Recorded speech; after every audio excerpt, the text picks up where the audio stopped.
Assalamualaikum warahmatullahi wabarakatuh. InsyaAllah hari ini kita akan belajar sirah tahun 3, tajuk terakhir sekali dalam silibus JAIZ, iaitu Rumah Tangga Nabi Muhammad sallallahu alaihi wasallam. Okey, jadi sebagaimana yang kita ketahui, Nabi Muhammad SAW membina masjid ataupun berkahwin ketika baginda berumur 25 tahun. Dengan siapa Nabi berkahwin? Iaitu Sayyidatina Khadijah binti Khuwailid. Jadi Sayyidatina Khadijah binti Khuwailid ni adalah isteri pertama Nabi Muhammad sallallahu alaihi wasallam. Jadi mereka ni hidup dengan berkasih sayang, mereka hidup dengan bahagia. Jadi tajuk kita pada hari ini adalah kita nak tahu bagaimanakah sifat Nabi Muhammad SAW terhadap keluarganya, terhadap isterinya, anak-anaknya, mertuanya. Bagaimana Nabi Muhammad SAW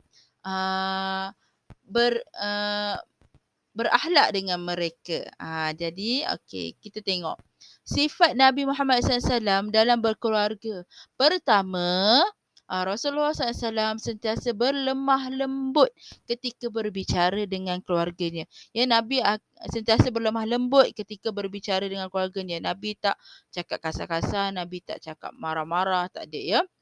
Yang kedua, Nabi bergurau senda dengan isteri, anak-anak dan cucunya. Ya, Nabi bergurau senda. Ya, Nabi tidaklah serius, tidak marah, tidaklah panas baran, tidak. Nabi akan bergurau senda dengan isterinya, bergelak ketawa dengan anak dan cucunya. Yang ketiga, Nabi seorang yang bersifat sabar terhadap isterinya. Ya, sebab apa? Sebabnya Nabi Muhammad SAW mempunyai ramai isteri. Jadi, Nabi memang bersifat sabarlah untuk adil terhadap isteri-isteri baginda, ya. Jadi ada isteri yang isteri Nabi yang cemburu, jadi Nabi bersifat sabar, Nabi tidak mudah melenting ya dekat isterinya, Nabi sabar. Yang keempat, Nabi selalu membantu isteri-isterinya membuat kerja rumah. Ya, Nabi selalu membantu. Jadi isterinya, jika isteri Nabi tolong basuh pinggan, Nabi tolong, Nabi tolong masak, Nabi tolong mengemas. Kadang-kadang ada pakaian Nabi sendiri pun Nabi jahit sendiri. Nabi tidak menyusahkan isteri-isterinya, ya. Selagi Nabi boleh buat, Nabi Muhammad akan membuat sendiri. Dan bahkan Nabi juga turut pergi ke pasar untuk membeli barang-barang keperluan keluarga. Nabi sangat memudahkan urusan para isterinya. Nabi tidak membebankan isterinya, ya, tak menyusahkan. Nabi tolong, ya. Itulah Nabi Muhammad SAW adalah seorang suami yang baik, seorang bapa yang baik. Okey. Jadi isteri-isteri Nabi Muhammad SAW ni ada 11 orang. Ya. Kenapa? Nabi Muhammad SAW kahwin ramai. Tapi bukan bermakna Nabi berkahwin dengan isteri-isteri ni adalah kerana nafsu. Bukan, ya. Sebagaimana yang dikatakan oleh orang kafir. Tapi salah. Nabi berkahwin tu sebabnya Nabi ingin membantu wanita-wanita yang menjadi isterinya. Sebab apa? Ada antara wanita-wanita ini, kebanyakan isteri-isteri Nabi ni adalah berumur sudah janda dan berusia. Ya. Okey, yang pertama isteri-isteri Nabi Muhammad SAW adalah yang pertama sekali adalah kita tahulah isteri pertama Nabi adalah Khadijah binti Khuwailid. Ya, itu yang kita memang awak tahu. Nombor 2 Saudah binti Zam'ah. Nombor 3 Aisyah binti Abu Bakar. Aisyah binti Abu Bakar ni adalah isteri yang paling muda. Isteri Nabi Muhammad SAW yang paling muda. Dan juga Aisyah ni merupakan anak kepada sahabat baik Nabi, iaitu Abu Bakar As-Siddiq. Keempat Hafsah binti Umar. Hafsah binti Umar ni pun adalah anak kepada sahabat Nabi, iaitu Umar. Okey, yang berlima Zainab binti Huzaimah. 6 Hindun ataupun nama gelarannya Ummu Salamah. Nombor 7 Zainab binti Jahsy. Nombor 8 Juwairiyah binti Al-Haris. Nombor 9, Ummu Habibah Ramlah binti Abi Sufyan. Nombor 10, Safiyah binti Huyai. 11, Maimunah binti Al-Haris. Banyak ya isteri Nabi Muhammad SAW. Tapi Nabi Muhammad SAW adalah seorang yang suami yang adil. Ya, Nabi tidak memilih-milih isterinya. Semuanya sama. Dan kebanyakan Nabi berkahwin dengan isteri-isteri ini adalah lepas seorang isteri Nabi ni meninggal, baru Nabi akan berkahwin dengan yang lain. Dan Nabi berkahwin tu adalah berniat untuk membantu wanita-wanita ini. Ya. Bukan hanya kerana nafsu semata-mata. Okey. Jadi seterusnya, sebagaimana kita ketahui, anak-anak Nabi Muhammad SAW ada berapa orang? 7 orang. Kamu pernah dah nyanyi lagu anak-anak Nabi Muhammad kan? Kamu tadika ke ataupun Darjah 1, Darjah 2, mesti kamu dah pernah menyanyi. Anak Nabi kita ada 7 orang, 3 laki-laki, 4 perempuan. Kasim, Abdullah, Ibrahim, Fatimah, Zainab, Ruqayyah dan juga Ummi Kalsum. Itulah. Jadi maksudnya ada 4 perempuan, 3 laki-laki. Itu yang perlu awak ingat. Alright. Okay. Jadi seterusnya, ini pula adalah antara cucu-cucu Nabi Muhammad SAW. Yang pertama Hasan, yang kedua Husain, 3 Umamah.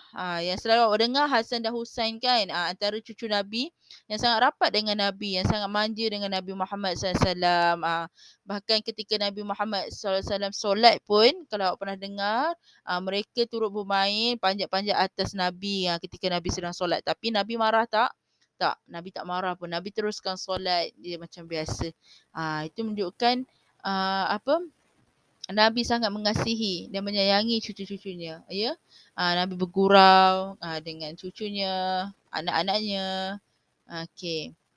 Kemudian, bagaimanakah sifat mulia Nabi Muhammad SAW terhadap mertuanya? Mertua ni apa? Mertua ni adalah contoh ibu kamu kahwin dengan ayah kamu. Ayah kamu ada mak ayahnya, nenek kamu lah, nenek dengan atuk kamu. Jadi, nenek dan atuk kamu tu adalah dikira bapa dan ibu mertua kepada ibu kamu. Faham tak? Okey, jadi itulah namanya mertua. Okey. Jadi pertama sekali Nabi Muhammad SAW melayan mertuanya dengan baik dan sopan. Maksudnya Nabi melayan bagaimana Nabi melayan orang tua-tua yang sekitarnya, begitu juga Nabi melayan mertuanya. Nabi hormat, ya. Nabi layan dengan baik. Yang kedua, Nabi Muhammad SAW menghormati mertuanya seperti Saidina Abu Bakar dan Saidina Umar radhiyallahu anhuma. Kan sebagaimana awak tahu, Saidina Abu Bakar dan Saidina Umar ni merupakan sahabat Nabi juga. Dan sahabat Nabi jugalah, dia juga adalah bapa mertua Nabi Muhammad SAW. Jadi Nabi tetap hormat walaupun Saidina Abu Bakar dan Saidina Umar ni sahabat baginda, tapi sebabkan anak-anaknya merupakan isteri Nabi dan Saidina Abu Bakar dan Saidina Umar ni merupakan bapa mertuanya, jadi Nabi tetap hormat walaupun sahabat. Ya. Yang ketiga, Nabi Muhammad SAW melayan mertuanya seperti seorang sahabat. Ya, macam itulah maksudnya Ustazah. Maksudnya Nabi Muhammad SAW melayan mertua dia ni sebagaimana Nabi Muhammad SAW melayan sahabat-sahabat Nabi, sahabat-sahabat baginda. Ya, sangat berkasih sayang.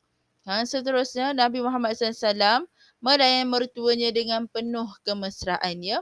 Tak membenci, melayan dengan baik. Itu maksudnya. Maksud nak kata Nabi Muhammad SAW memang berakhlak baik. Tak kisah kepada keluarganya, isterinya, anak-anaknya, cucunya, bahkan mertuanya, sahabat-sahabatnya. Yang sudah dah cerita sebelum ni, memang Nabi Muhammad SAW melayan mereka dengan baik sangat-sangat. Okey. Seterusnya, bagaimana pula sifat Nabi terhadap anak-anaknya? Pertama sekali, sopan. Nabi sopan. Nabi Muhammad SAW sopan dan lemah lembut dalam pergaulan dengan anak-anaknya. Ya, maksudnya Nabi, walaupun Nabi Muhammad SAW seorang bapa, Nabi tetap melayan anak-anaknya dengan lemah lembut. Ya, Nabi tidak marah-marah. Nabi tidak menengking, tidak menghina anak-anaknya kalau buat salah, ya. Nabi lemah lembut. Ya. Yang kedua, Nabi Muhammad SAW menunjukkan kasih sayang, kemesraan dan bertanggungjawab sebagai seorang bapa. Nabi menjadi contoh kepada anak-anaknya. Nabi sebagai seorang bapa, Nabi menunjukkan kasih sayang tu, Nabi menunjukkan kemesraan, Nabi menunjukkan sifat tanggungjawab Nabi Muhammad SAW sebagai bapa kepada anak-anaknya. Ya. Dan terakhir sekali, Nabi berpesan untuk saling berkasih sayang dan hormat menghormati. Ya, Nabi sentiasa berpesan kepada anak-anaknya bahawa berkasih sayanglah di antara kamu, hormat menghormatilah di antara kamu, kerana kamu ni merupakan adik-beradik, ya. Jadi itulah sifat mulia Nabi Muhammad SAW terhadap anak-anaknya. Jadi terlalu banyak sifat-sifat yang baik Nabi Muhammad SAW terhadap keluarganya. Begitulah, ya, akhlak Nabi Muhammad SAW terhadap keluarganya yang kita tidak boleh lagi nafikan. Memang Nabi Muhammad SAW adalah seorang bapa yang baik, seorang suami yang baik, seorang anak yang baik, seorang datuk yang baik terhadap cucu-cucunya. Ya, jadi Ustazah harap kita dapat mengambil pengajaran dan kita dapat mencontohi sifat-sifat Nabi Muhammad sallallahu alaihi wasallam. Jadi itu sahaja untuk hari ini. Terima kasih. Assalamualaikum warahmatullahi wabarakatuh.